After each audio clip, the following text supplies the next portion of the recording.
12월 26일 월요일 가장 유명한 명언. 디지털 시대가 찾아오면서 성경책 대신 스마트폰의 어플로 말씀을 읽는 사람들이 점점 많아지고 있습니다. 그러면서 앱을 쓰는 사람들이 성경을 읽는 빈도와 가장 자주 읽는 말씀도 조사할 수 있게 됐는데, 다음은 어느 해 성도들이 어플로 가장 많이 읽은 성경 구절 3개입니다. 너희는 이 세대를 본받지 말고 오직 마음을 새롭게 함으로 변화를 받아 하나님의 선하시고 기뻐하시고 온전하신 뜻이 무엇인지 분별하도록 하라. 로마서 12장 2절.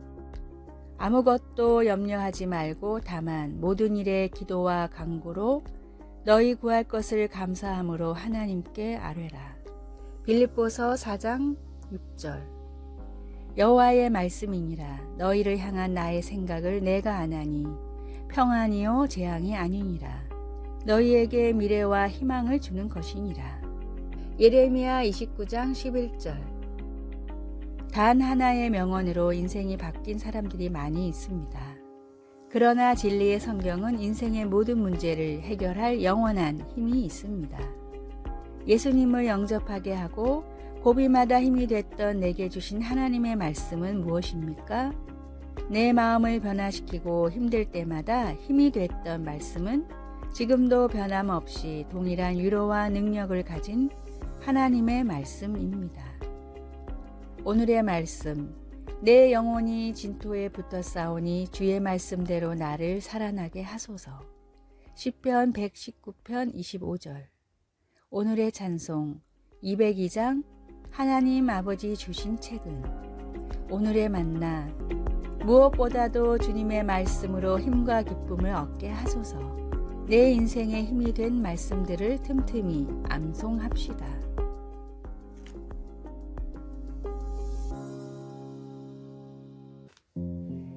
12월 27일 화요일 삶의 불꽃.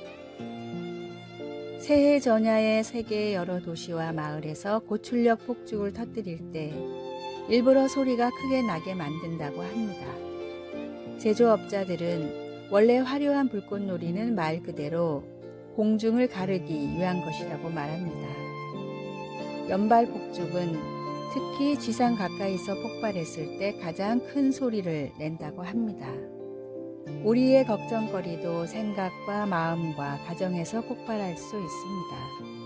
가족 간의 갈등, 관계의 문제, 직장에서의 어려움, 재정 문제, 심지어 교회의 분열과 같은 삶의 불꽃들은 우리의 감정 세계를 뒤흔드는 폭죽처럼 느껴질 수 있습니다. 그러나 우리는 이런 소동 속에서 우리를 건져주시는 분을 압니다. 바울은 에베소서 2장 14절에서 그리스도가 바로 우리의 평화라고 했습니다.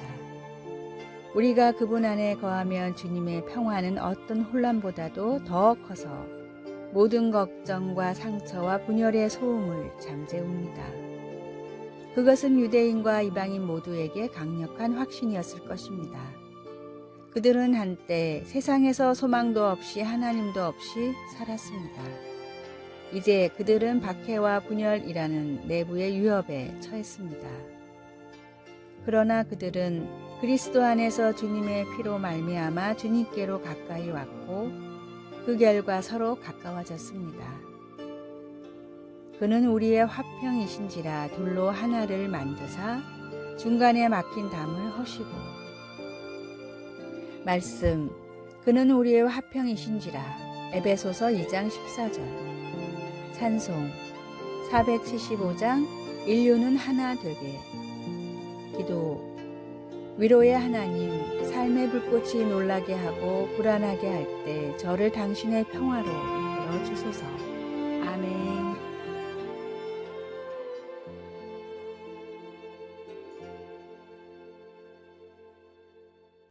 12월 28일 수요일. 염려로부터 탈출하는 법. 창의력 개발 전문가인 에드워드 보노 박사는 염려가 사람들의 창의력을 가로막는 가장 큰 적이라고 말합니다. 일상에서 불쑥불쑥 찾아오는 이 염려를 없애기 위해서는 객관적, 낙관적, 가정적, 가능, 비판적, 전략적이라는 6가지 토대를 사용해 염려의 실체를 분석해야 한다고 합니다. 다음은 에드워드 박사가 자신의 저서인 6개의 생각하는 모자에 소개한 염려로부터 탈출하는 6가지 질문입니다. 첫째, 무엇이 분명한 사실인가? 둘째, 나는 그 사실을 어떻게 느끼고 있는가? 셋째, 실제로 일어날 일은 무엇인가? 넷째, 현재 내가 할 수 있는 대처는 무엇인가? 다섯 번째, 무엇이 원인인가? 여섯 번째, 나는 어떻게 해야 하는가? 이 질문을 분석하면 대부분의 염려는 전전긍긍할 필요가 없는 아주 작은 일들이라고 합니다. 하물며 전능하신 하나님을 믿고 따르는 그리스도인들은 더욱더 세상의 문제로 염려할 필요가 없습니다. 눈앞에 아무리 큰 문제가 있더라도 그보다 더 크신 하나님을 믿고 바라볼 때 염려를 이겨낼 수 있습니다. 세상의 염려 대신 하나님의 은혜와 큰 복을 마음속에 가득 채우십시오. 오늘의 말씀, 그러므로 내일 일을 위하여 염려하지 말라. 내일 일은 내일이 염려할 것이요 한 날의 괴로움은 그 날로 족하니라. 마태복음 6장 34절. 오늘의 찬송 404장 바다의 놀이 일대에. 오늘의 만나, 믿음을 통해 모든 걱정에서 벗어나게 하소서. 말씀을 믿음으로 걱정에서 해방되십시오.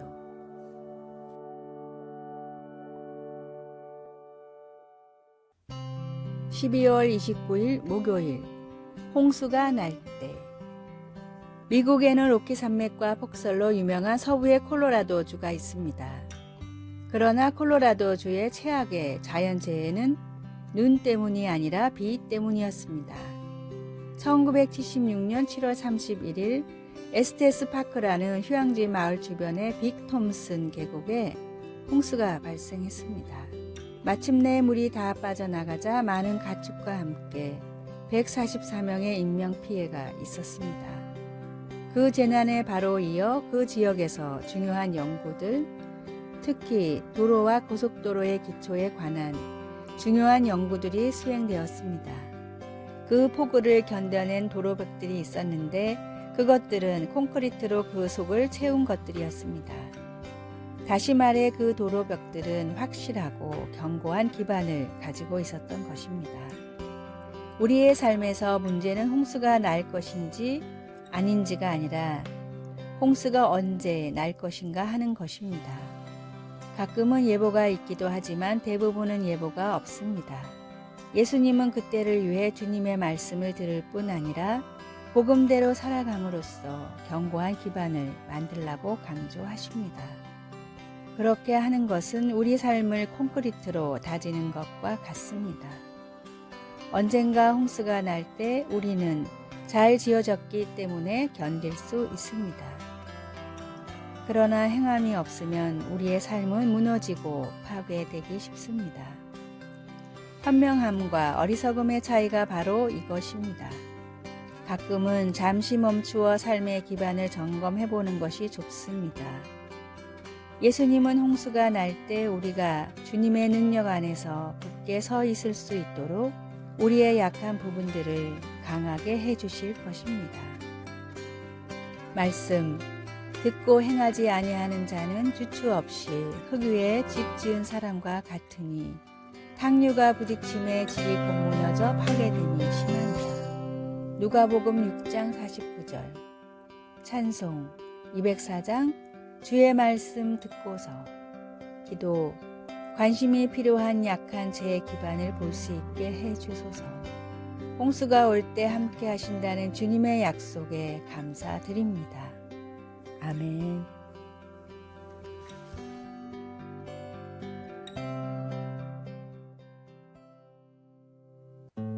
12월 30일 금요일, 예수님을 품는 새해.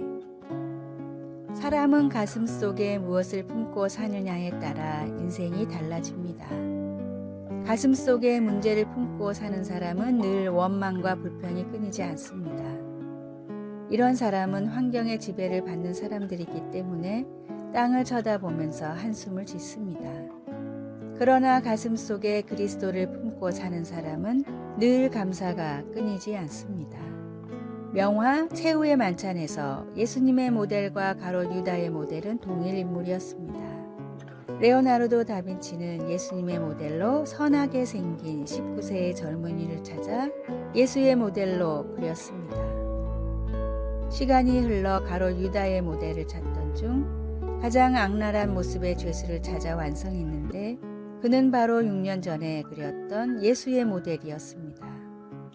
죄를 짓고 죄수의 몸이 되니까 인상이 가장 악랄한 사람으로 변해버린 것입니다. 한때 신앙에 열심이던 사람이 어느 순간 다른 사람이 된 것을 종종 보기도 합니다. 가슴에 품었던 그리스도를 놓아버려 근본이 바뀐 것입니다. 성경은 모든 지킬 만한 것 중에 더욱 내 마음을 지키라. 생명의 근원이 이에서 남이니라 고 말씀합니다. 마음을 지키지 못하면 어느 순간 다른 사람이 돼버리기 때문입니다. 새해에는 예수님을 가슴에 품고 마음을 잘 지키면서 사는 한 해가 되도록 힘써야겠습니다.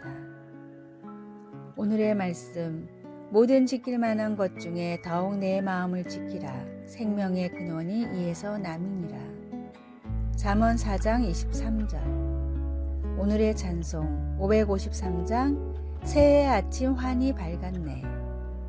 오늘의 만나, 주님을 믿음으로 얻는 영생보다 중요한 일이 없음을 알게 하소서. 가장 귀한 생명을 지키고 살리는 지혜로운 사람이 됩시다.